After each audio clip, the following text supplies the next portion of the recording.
This channel does not promote any violent, harmful, or illegal activities. All content provided by this channel is meant for an educational purpose only.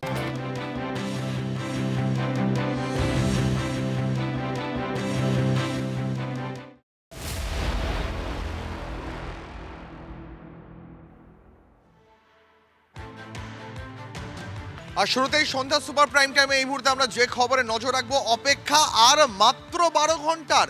তার কারণ আগামীকাল বেলডাঙ্গাতে বাবরি মসজিদের ভিত্তিপ্রস্তর স্থাপনে এখনো অনড় হুমায়ুন কবির। আজ তিনি সকাল থেকেই এলাকাতে রয়েছেন, গোটা এলাকা তিনি পরিদর্শন করেছেন এবং তার সঙ্গে তার সমর্থকেরাও রয়েছেন। আইন শৃঙ্খলা পরিস্থিতির অবনতি হতে পারে, এই আশঙ্কা ইতিমধ্যেই কেন্দ্রীয় বাহিনী সেখানে মোতায়েন রয়েছে, এমনটাই দাবি জানিয়েছে রাজ্য। এই মুহূর্তে সরাসরি চলে যাবো আমাদের প্রতিনিধি কৌশিকের কাছে, তবে তার আগে আপনাদের শোনাবো হুমায়ুন কবির তিনি এই প্রসঙ্গে ঠিক কি বলছেন এবং তিনি কি আশঙ্কা প্রকাশ করছেন। তাই দেওয়া হয়েছিল, আমি এসব ভয় পাই না। হুমায়ুন কবির আল্লাহকে ছাড়া কোনো মুখ্যমন্ত্রী, কোনো প্রধানমন্ত্রী, কোনো রাষ্ট্রনায়ক কাউকে ভয় পায় না। হুমায়ুন কবিরের মৃত্যু একদিন হবে, বিএসএফ গুলি করে মারলে মেরে দিবে, চলে যাব শহীদ হয়ে। এখানে কেউ এসে মাথা কেটে নেবো বলছে, কেটে নিই, রাখ না, দেখি কতটা মাথা কাটতে আসে। হুমায়ুন কবিরের পৌঁছানোর আগে তার মাথা কোথায় থাকবে সে আটকে নেবে। আমার নিজস্ব 10টা ড্রোন ক্যামেরা বেলডাঙ্গা থেকে রেজিনগরের এই এনএইচ তার সংলগ্ন জায়গায় থাকবে কাল সকাল থেকে।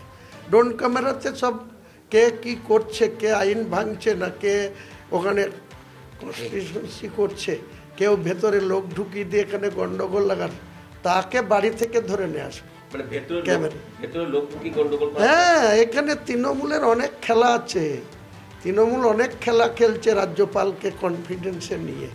এই যে রাজ্যপাল এত অতিরিক্ত রিয়াক্ট করার তো তার দরকার নেই। আমাকে পুলিশের ভয় দেখিয়ে লাভ নেই। হুমায়ুন কবিরকে পাঙ্গা নেবে, হুমায়ুন কবির এখনই এসে বলুক যে হুমায়ুন কবিরকে আইসি বেলডাঙ্গা বলুক, ওসি রেজিনগরে বলুক যে আপনাকে অ্যারেস্ট করলাম। আমাকে অ্যারেস্ট ওয়ারেন্ট দেখাবে বা এফআইআর দেখাবে, কে এফআইআর করেছে, কখন এফআইআর হয়েছে, কিসের জন্য এফআইআর হয়েছে, আমি চলে যাব নিজে থেকে। হ্যাঁ, কোনো অসুবিধা নেই, কিন্তু এর হিসাব চুকাবো ঘুরে এসে। সরাসরি এই মুহূর্তে চলে যাবো আমাদের প্রতিনিধি মুর্শিদাবাদ থেকে কৌশিক রয়েছেন এই মুহূর্তে আমাদের সঙ্গে। কৌশিক, তুমি তো আজকে দিনভর এলাকাতে ছিলে এবং গোটা ঘটনাস্থল ঘুরে দেখেছো, হুমায়ুন কবিরের সঙ্গে একাধিকবার কথা বলেছো। এই মুহূর্তে ঠিক কি পরিস্থিতি এবং হুমায়ুন কবির তিনি কতটা আশাবাদী যে তার সমর্থকেরা, তার একনিষ্ঠ সমর্থক যারা, তারা তার সঙ্গে এই কঠিন সময় পাশে থাকবেন? তার কারণ তৃণমূল কংগ্রেস থেকে তিনি ইতিমধ্যেই সাসপেন্ড হয়েছেন। একদমই দেখো, এই মুহূর্তে যে পরিস্থিতি তোমাকে আমি দেখাচ্ছি, যে ক্যামেরা পার্সনকে বলবো, হরিহরপাড়া থানার যিনি আইসি রয়েছেন তিনি কিন্তু এখানে এসেছেন, সেই মঞ্চের স্থান কিন্তু পরিদর্শন করছেন। এর আগে হুমায়ুন কবিরকে ডেকে পাঠানো হয়েছিল থানায় দেখা করার জন্য এবং সেক্ষেত্রে তিনি যেতে পারেননি তার কাজের চাপের জন্য। তবে হরিহরপাড়া থানার আইসি যিনি তিনি এসেছেন, আরও কিছু পুলিশ আধিকারিক আসবেন এবং হুমায়ুন কবিরের সঙ্গে দেখা করবেন এবং কালকের আইন শৃঙ্খলার বিষয়টি পুরোপুরিভাবে খতিয়ে দেখবেন। এই মুহূর্তে কিন্তু সেই পরিদর্শনের কাজ করছেন পুলিশ আধিকারিকরা। এবং তোমাকে পাশাপাশি যেমনটা একটু আগেই বলছিলাম, হুমায়ুন কবিরের সঙ্গে আমরা কথা বলি, সেই সময় তিনি যেটা জানিয়েছেন যে তার কাজের চাপের জন্য কিন্তু তিনি সেখানে যেতে পারছেন না এবং সেই কারণে কিন্তু এই আধিকারিকরা এখানে এসেছেন এবং ঘটনাস্থল খতিয়ে দেখছেন। এই মুহূর্তে কিন্তু সেই তুমি দেখতে পাচ্ছ যে পুলিশ আধিকারিক রয়েছেন এবং অন্যান্য পুলিশ ফোর্স রয়েছে এবং যারা উদ্যোক্তা সেই উদ্যোক্তারা রয়েছেন এবং সেই আধিকারিক এই মুহূর্তে কিন্তু হুমায়ুন কবিরের সঙ্গে দেখা করার জন্য কিন্তু তার কাছে যাচ্ছেন। তিনি যে পাশে একটি আগামীকাল যেখানে শিলান্যাস হবে তার পাশে যে একটি ঘর রয়েছে সেখানে কিন্তু হুমায়ুন কবির পুরো প্রস্তুতি পর্ব দেখতে পাবো, সেখানে সেই উদ্দেশ্যে কিন্তু এই আধিকারিক এখন আসছেন। তবে তিনি এখন কিন্তু এই মুহূর্তে দেখা করলেন না, তবে এখানকার বিষয় যে সেই ছবি আমরা দেখতে পাচ্ছি এবং আমরা দেখাচ্ছি দর্শকদের সেই ছবি। কৌশিক, নজর রাখো আপাতত, অনেক ধন্যবাদ তোমাকে।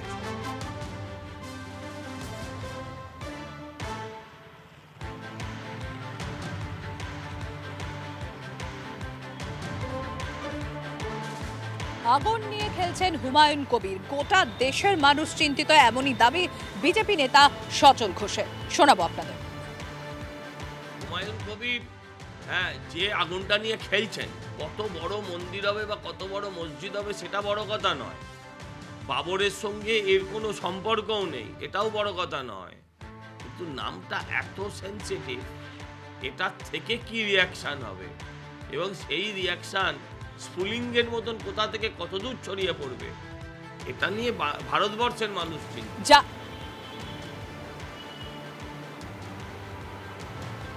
যারা বাবরি মসজিদে আঘাত করেছিল তাদের দলেও নাম লিখিয়েছিলেন, তবে এটা কোনো বাবরি মসজিদ নির্মাণ নয়, এটা পুরোটাই রাজনৈতিক অঙ্ক, এমনই দাবি তৃণমূল কংগ্রেস নেতা কুণাল ঘোষের।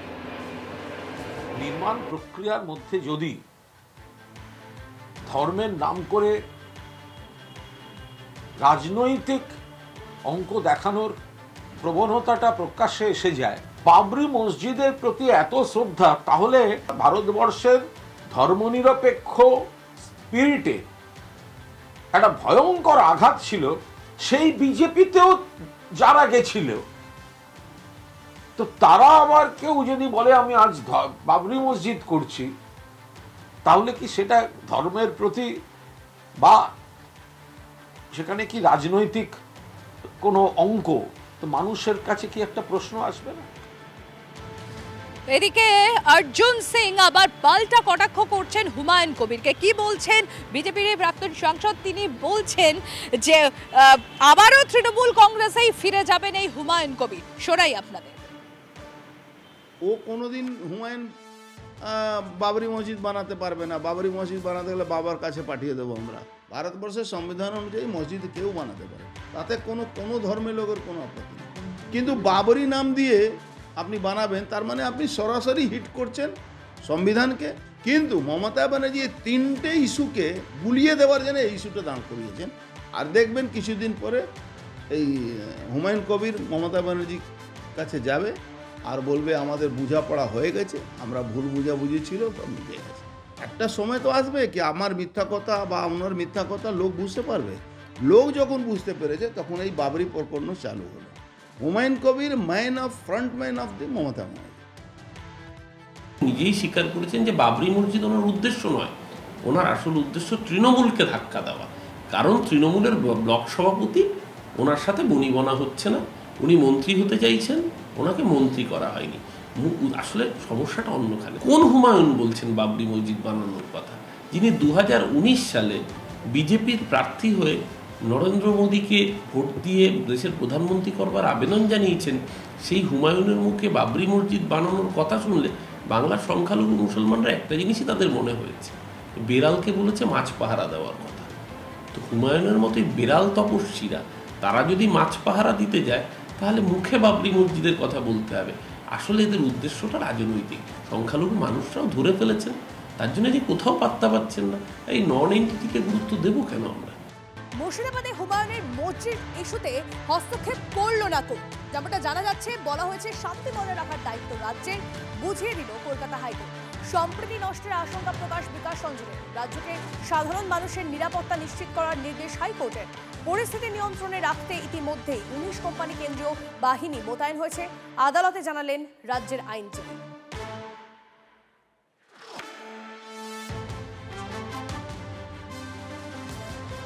আমরা বলেছিলাম তুমি অ্যাসেস করো, অ্যাসেস করার পর যদি তোমার মনে হয় প্রোগ্রামের অনুমতি দেওয়া বাতিল করতে হবে, তোমরা বাতিল করো।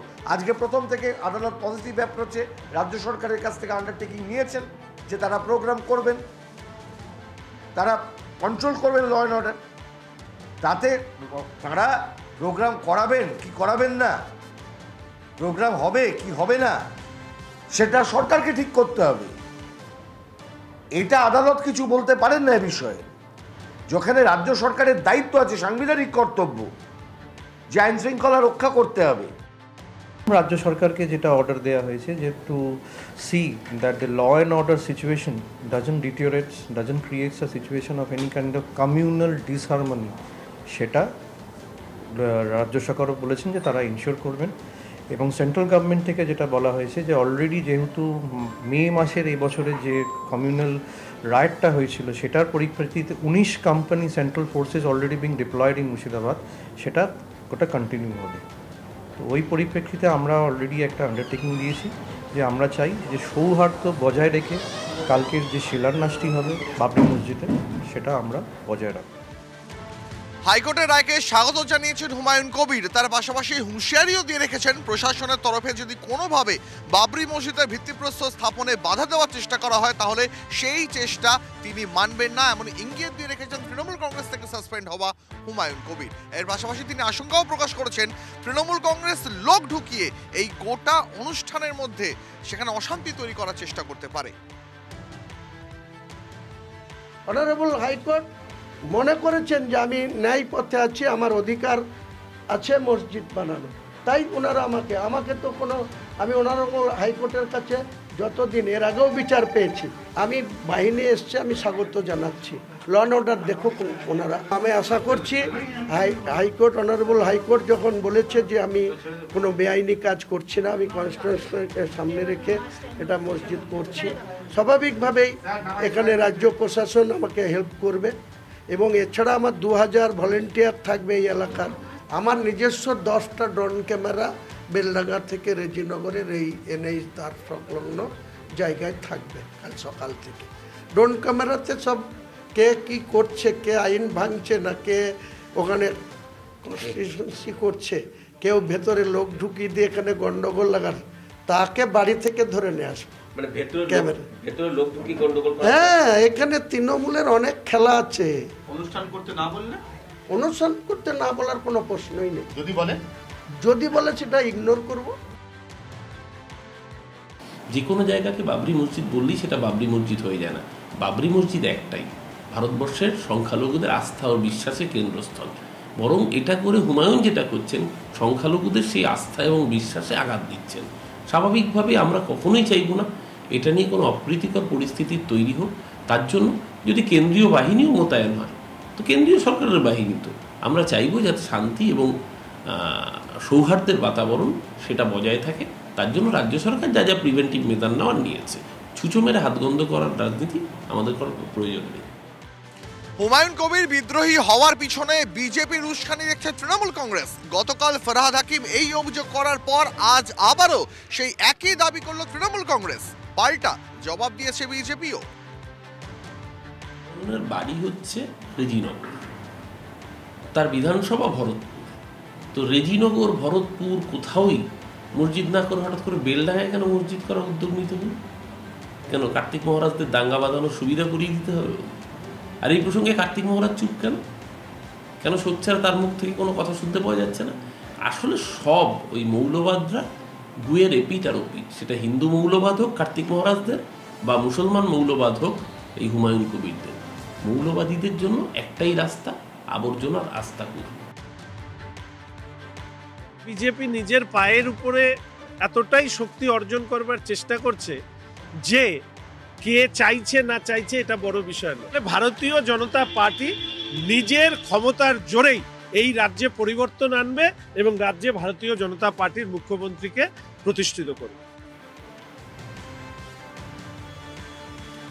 আজকে বিধায়ক পদ ছাড়ছেন না তৃণমূল কংগ্রেসের সাসপেন্ডেড বিধায়ক হুমায়ুন কবির। তার কারণ আপনারা জানেন, আগামীকাল 6 ডিসেম্বর বাবরি মসজিদের ভিত্তিপ্রস্তর স্থাপন করবেন হুমায়ুন কবির। তিনি সিদ্ধান্ত নিয়েছেন এবং সেই কারণেই আজ মুর্শিদাবাদে থাকছেন তৃণমূল কংগ্রেসের এই সাসপেন্ডেড বিধায়ক। তবে তিনি এটাও জানিয়ে দিয়েছেন যে আগামী 17 তারিখ তিনি বিধায়ক পদ ছাড়বেন, তিনি পদত্যাগ করবেন এবং 22 তারিখ তিনি নতুন দলের ঘোষণা করবেন। দলের কিছুতে নেই, আমি দল তো সাসপেন্ড করেছি, দলের কিছুতে নাই। একটা বুথের মেম্বারশিপ আছে, ওই পার্থ চট্টোপাধ্যায় 2012 সালের 20 নভেম্বর দিয়েছিল, ওই 10 টাকার টোকন একটা পার্টি মেম্বার, তো ওটা আমি ছিঁড়ে ফেলে দিয়েছি, কালকেই রাত্রে ছিঁড়ে ফেলে দিয়েছি। ওটার জন্য আর কিছু আমার দরকার নেই। আর বিধায়ক পদ 17 তারিখে যাব। আমার সঙ্গে 12 জন বিজেপির এমএলএ আছে আমার কমিটিতে। আমি একটা পিএলডি কমিটির চেয়ারম্যান আছি বিধানসভায়। সেই কমিটিতে আমি সহ 8 জন টিএমসির আর 12 জন বিজেপির এমএলএ আছে। তাদের অর্থনৈতিক ক্ষতি হয়ে যাবে আমি যদি কাল বা পরশু রিজাইন করে দিই, কারণ আমাকে ওই মিটিংটা করতে হবে। স্পিকার সাহেবের সাথে যোগাযোগ করব, যদি উনি নিচে থাকেন। উপরে আমার রুম নাম্বার 39A-তে মিটিং হবে, নিচে নামবো, রাজ্যপালের ঘরে যাব, 4 লাইনের পদত্যাগপত্র করে চলে আসবো। হুমায়ুন কবিরকে সব ডাঁট দেখিয়ে লাভ নাই। যদি কেউ লাগাতার কোনো বক্তব্য রাখতে থাকেন বা আচরণে ধারাবাহিক বিশৃঙ্খলা আসতে থাকে, সেক্ষেত্রে দলের শৃঙ্খলা রক্ষা কমিটি যা বিবেচনা করেছে তাই হবে। যদি তাই হবে, তো লাগাতার দলকে যদি কেউ আমন্ত্রণ করে থাকে, আমাকে কেন এখনো বহিষ্কার করছেন না, আমি তো দল রেডি করে বসে আছি। কোনো ব্যক্তি যদি দল করব বলে ঘোষণা করে, আবার মুখ্যমন্ত্রী সবার লাইনে গিয়ে দাঁড়িয়ে থাকে, তাহলে এই চূড়ান্ত বিভ্রান্তিকর পরিস্থিতিটা যারা মানুষের উপর চাপিয়ে দিতে চাইছেন, জেলার মানুষ সেটা অনুধাবন করবেন। একসময় হুমায়ুন কবিরই ছিল তৃণমূল কংগ্রেসের দামাল ছেলে, কটাক্ষ অধীর রঞ্জন চৌধুরী। দিদি তো সব জানেন এগুলো। তাকে দিয়ে যখন দাঙ্গা করেছিলেন আমাকে হারানোর জন্য, তখন তো হুমায়ুন আপনার স্নেহের ভাই ছিল, তখন আপনি হুমায়ুনকে খুবই খাতির করতেন। এই হুমায়ুন কবির আপনার তো দামাল ছেলে ছিল, দাঙ্গা করাতে পারে, হিন্দু মুসলমানের ভোট বিভাজন করাতে পারে, দিদির তখন প্রয়োজন ছিল।